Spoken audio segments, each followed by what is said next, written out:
السلام علیکم ورحمۃ اللہ وبرکاتہ۔ سوشل میڈیا کے دوستوں کے لیے جو میں پیغام ریکارڈ کروانا چاہتا ہوں، خاص کر میرا پیغام آج ہندوستان کے ان لوگوں کے لیے جن لوگوں نے گستاخی کی یا ان گستاخوں کی حمایت میں آ گیا ہے۔ کچھ ٹویٹس آپ کو دکھاتا چلتا ہوں، ان ٹویٹس کو دیکھیے۔ جس شخص نے یہ کہا کہ میں اس کا حمایتی ہوں، جس کو جو کرنا ہے کر لے، اور یہ محمد ریاض نامی بھائی ہیں، اور انہوں نے اس گستاخ کو جہنم واصل کر دیا جو اس گستاخ کا حمایتی تھا۔ میں ہندوستان کے ان لوگوں سے بات کرنا چاہتا ہوں اور انہیں پیغام دینا چاہتا ہوں، کیا آگ میں مٹی کا تیل اور پیٹرول کا کام کر رہے ہو آپ لوگ؟ اور آپ نے اس مسئلے کو کیا سمجھ رکھا مسلمانوں کے لیے؟ تم جانتے ہو کہ ہم تمہارے بتوں کو غلط کیوں نہیں کہتے؟ کیونکہ ہمارے آقا مولا نے ہی ہمیں منع فرمایا کہ تم ان کے بتوں کو غلط نہ کہنا۔ کبھی ہمارے منہ سے سنا ہے آپ نے کہ ہمارے منہ سے ان کے لیے کوئی لفظ نکلا ہو؟ پھر تم ہمارے نبی کی شان میں گستاخی کر کے یہ سوچ رہے ہو کہ میسنجر پر بیٹھ کے ٹویٹ کرو ہم یہاں بیٹھے ہیں آ جاؤ، اور تمہیں لگتا ہے کہ مسلمان اتنا بے غیرت ہو گیا ہے کہ وہ تمہیں چھوڑ دے گا؟ تو چلتے پیچھے 1928 میں جب غازی المدین شہید بھائی نے تمہارے راجپال کو جہنم واصل کیا، اس ٹائم نہ تو پاکستان تھا، صرف ہندوستان میں ہی یہ ایک سارا علاقہ آیا کرتا تھا، اقتدار برٹش گورنمنٹ کا تھا، اور اس ٹائم تو ہندوستان بھی اقتدار میں نہیں تھا، پوری برٹش گورنمنٹ ہی قابض تھی۔ کیا ہوا؟ چلو اس سے بھی پیچھے چلتے ہیں۔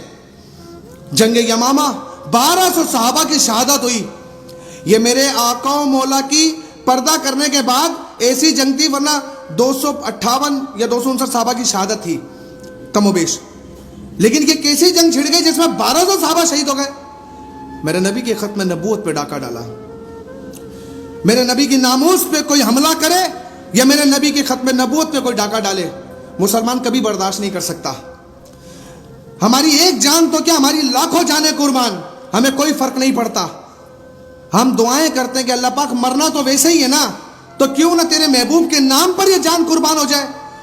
لاکھوں مسلمان، ہزاروں، جتنے مسلمان ہیں، سب کے منہ سے دعا نکلتی ہے کہ اللہ تیرے محبوب کی ناموس پہ یہ جان چلی جائے، تو اس سے اچھی تو کوئی بات ہی نہیں ہے۔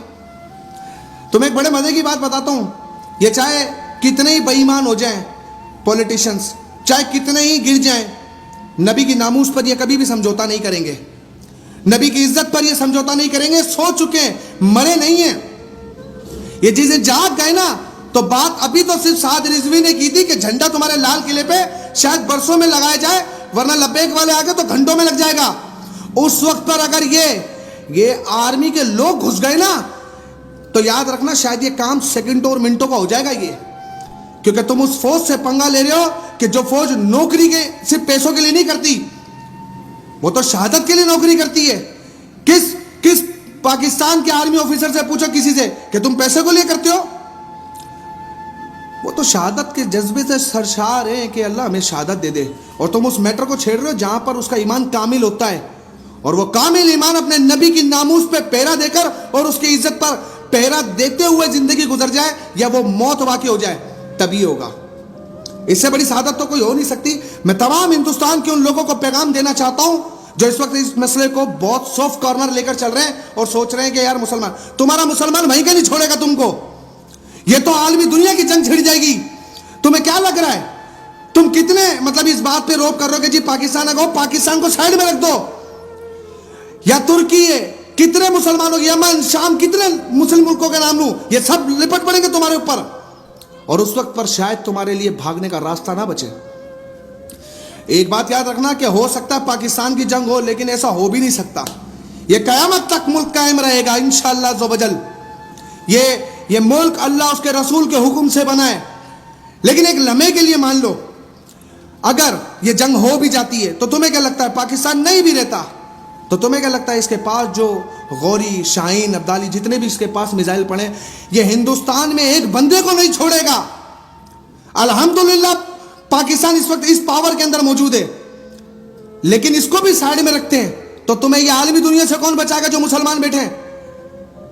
اس مسئلے کو، حساسیت کی باریکی کو دیکھو۔